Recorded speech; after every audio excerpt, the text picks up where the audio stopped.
Oh, you thought I was done with this series. Actually, you probably didn't even know it was a series, but it is, and it's back because despite all of EA's shortcomings and weird tweets, they absolutely nailed this one.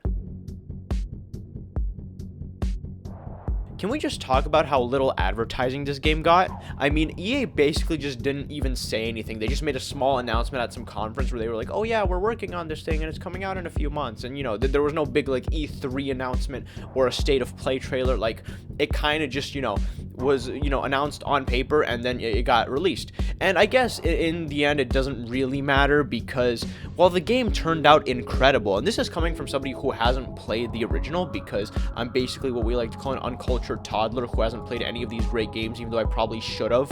But even to me, the game is just amazing. Like, as a first-time player of Dead Space, it is everything that, like, I could have expected from it and more.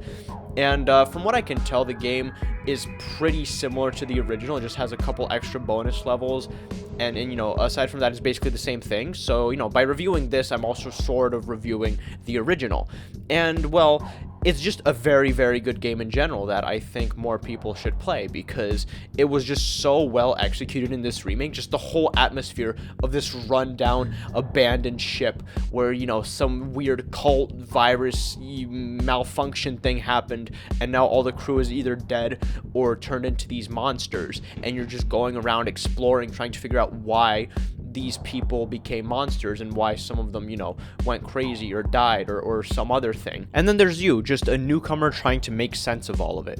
And just this whole atmosphere, the music, the special effects, the lighting, it all just adds up to what I think is an incredible experience. Even little details like not being able to hear anything but yourself and your breathing while in a vacuum, because sound waves don't travel through a vacuum, is taken care of here. And that's great. It shows that the developers really care about not overlooking anything and just making the best experience possible. The gameplay is also designed really well. There's all kinds of different stuff you can do. Flying, upgrading, shooting with different kinds of weapons nonetheless.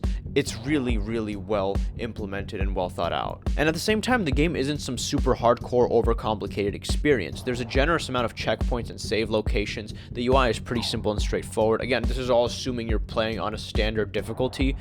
The game really won't have you stuck in one location unable to make progress. The game isn't super demanding. Like, I have a 2060 and was able to run it basically without any issues. I just had to turn up the DLSS a little bit. So as long as you have like an all-right rig, you should be fine. So to sum it all up, definitely do consider getting this game. It's a very good remake, and if you're not experienced with the series like I wasn't, it's a very good way of introducing yourself to it.